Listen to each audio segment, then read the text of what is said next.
Hey guys, this is Jonathan from the I5 team, just doing a quick video in response to an incident in the US.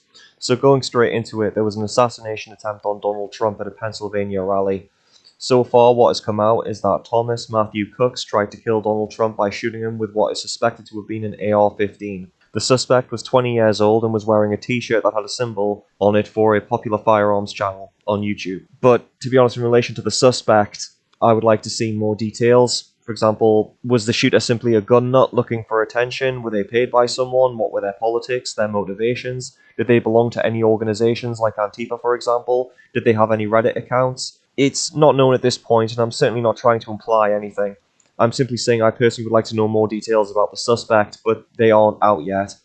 From the footage, 2 volleys of shots were fired by the shooter, and Donald Trump took a shot in the head, which looks to have injured his ear, after which a police counter-sniper team opened fire and eliminated the shooter. Apparently as well, it's just come out at time of recording that a large tree shielded him. Tragically also, it's coming out that at the time of recording, there have been 2 fatalities, with one further case of someone being in critical condition, which tragically isn't surprising, as there was a lot of shots fired into the crowd that Trump was surrounded by, because he had a crowd all around him.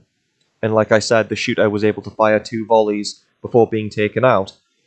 A witness has also come forward that telling the BBC that they noticed someone with a weapon, but they were ignored by security. So, going into more details about the actual shooting, at the moment it looks like, in addition to the shooter's intentions, this happened as a result of the security staff's ineptitude.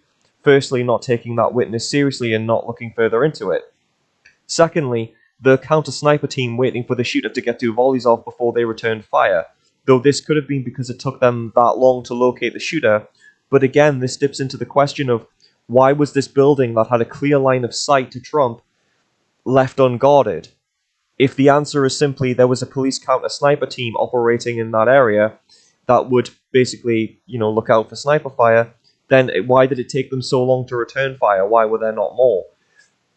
The shooter was perched there lining up the site. Bystanders caught footage of them on their actual mobiles. So questions do need to be looked into that. How did this sniper actually know that the building was unguarded? How did he know there was no security there? So I think personally, I think personally that this was incompetence from the Secret Service and the security personnel that Trump actually had. That's effectively all that's known about the incident at this stage. Some minor things that are floating around as well, such as the Secret Service agent who basically has her upper body lowered when they're all shielding Trump, and he's got his fist in the air, so it completely exposes his chest and his neck and his head, but she could have been bending down temporarily to try and move him from the podium because he was refusing to move. And also the fact that 2 of the female operatives were highlighted as struggling to get their weapons and pistols back in the holsters. If that's true, that could have just been the stress of the situation, and it doesn't necessarily reflect incompetence necessarily. So I'm not going to go into every little nitty-gritty example of something going slightly wrong. My main issue is with the actual how the sniper got on that building without anyone really stopping him. As you would expect, there are many rumors that are circulating around this, such as this was an attempt by the deep state, Biden's previous remarks about wanting to put a bullseye on Trump, as well as wanting to withdraw Secret Service personnel, are being used to fuel that one. I'm not going to present rumors as fact, and at this stage, everything is just speculation. More information needs to be released. But one of the images that will define the US election will be Trump standing defiantly at the podium with a bloody ear while being held back by Secret Service personnel who are trying to evacuate him underneath an American flag. That is going to be the iconic image of the election coming in the US. And I think that this will, if there's anything that's going to tip Trump into winning the election over Biden, I think it's going to be this. Unless there's more attempts on his life after this. I'm not sure if there will be, but who knows what's going to happen now the door's been opened. The reason why I think this is going to do Trump a lot of favors, firstly, this will martyr him to his followers and prove to them that his narrative is right, that the state is out to get him, which the Democrats, quite frankly, have made very easy to believe. From January 6th getting debunked, to the legal system being thrown at Trump to prevent him from running, to Biden saying that the FBI could use lethal force when apprehending him, They feed the narrative very easily. And combine this with mainstream media stations' exaggerations about Trump being a literal Nazi at times, and Nancy Pelosi taking things like his bloodbath comments out of context, his voter base will absolutely double down on this. Secondly, the fact that Trump took a gunshot wound and had to be dragged off the stage by 3 or 4 Secret Service agents with his fist in the air completely shows up Joe Biden, who can't even remember the vice president's name. Joe Biden literally referred to the vice president, Kamala Harris, as Vice President Trump, and didn't correct himself and just went on with the speech without realizing it, or getting Zelensky's name incorrect, referring to him as President Putin. Trump reeks of strength and endurance from this, while Joe Biden, to a lot of people, is reeking of being in the late stages of dementia. What also doesn't help as well is the fact that for the Democrats, there's currently a lot of infighting as people are threatening to withdraw their funding from the Democrats unless Joe Biden stands down. So it's going to unify the Republicans around Trump, while the Democrats are disintegrating because of Biden and the family dynasty that he has. Thirdly, the media and the left wing have been shown up a bit here. The polarization of US politics and the tension within that is at an all-time high. You don't need to resort to extremism or exaggeration to criticize Trump. Here's an argument. When Trump was president, the rich were never taxed lower. And he did nothing about congressmen and Democratic senators having shares in things like health companies and weapons companies and things. He did nothing about that. There's some criticisms of him. You don't need to make up stuff or resort to extremism. You don't need to resort to extremism and exaggeration to criticize Trump. You can do it rationally. The hyperbolic nature of the extreme left may have caused this, and that does need to be said. The fact that a number of outlets produce stories that wouldn't even acknowledge there were gunshots really says something about the media. For example, a CNN headline which just simply said Trump fell off the stage. This is just my opinion, but in my opinion, the government panicked and told certain news outlets not to confirm anything. But I just want to say that is my opinion. Additionally, a lot of left-wing commentators are saying that it was staged, or they were getting a high out of it, like, for example, Destiny. I'll just bring his quote up here. If we learned anything today, I hope it's realizing the importance of principles. I've stressed many times on stream before. Having a firearm means absolutely nothing if you don't spend time at the range practicing with it.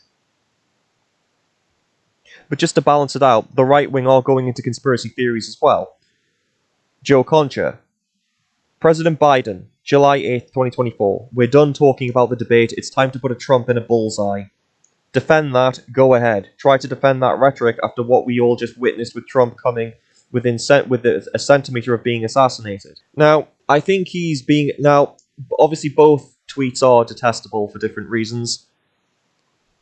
I think that it is a bit of a double standard that Joe Biden will say something like that and doesn't get criticized for it at all by the mainstream media.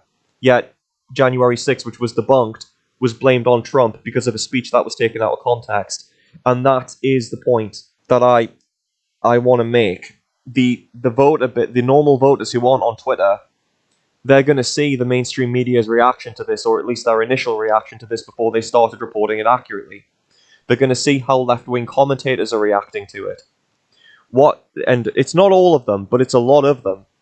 And what they should be saying is, this was a tragedy, and it was uncalled for. People lost their lives because of this. Innocent people in the crowd lost their lives because of this. Donald Trump could have been killed. The correct response to this is, no one wants to see anybody get killed. But they're not doing that. And ordinary people who don't live on Twitter are going to pick up on that. That's why Joe Biden had to come out and say this is sick. Because the Democrats understand that. And they're trying to appeal to normal voters. This could turn, because of that exposure, because of this further exposure of the media, this could turn the election into Donald Trump's favor. Joe Biden was ahead of him by just a few points. This because he's basically more popular based on anti-Trump sentiment than it is pro-Joe Biden sentiment. This could possibly turn that. But I do want to say something else as well. Aside from this is the moment and image, the image of Trump that allowed Trump to gain those last few points in the polls over Joe Biden, there is something else that does need to be said, and this is going to come as criticism. This does also kind of show what Trump is. I'm not hearing or seeing him emphasize the innocent attendees get killed or wounded. I would have gone out my way before promoting myself. I would have went out of my way to emphasize the risk to the crowd and how tragic it was that some lost their lives. I would be going out of my way to organize visits to that person in critical condition and speak to their family, and I would be saying that's what I'm going to do publicly. I would be emphasizing all of that. But Trump, like I said, Trump is putting some emphasis on screaming defiance. Now, the media might be ignoring him saying that, I fully appreciate that, but I would be going more out my way to talk about the innocent people at the rally that were killed and wounded before I started promoting myself as an unstoppable behemoth. But those are just my opinions, and this was just a quick reaction video to the assassination attempt on Donald Trump. I'm Jonathan of the i5 podcast team. If you liked what you heard, or if you disagree with it, feel free to leave a comment. Jim does love to argue.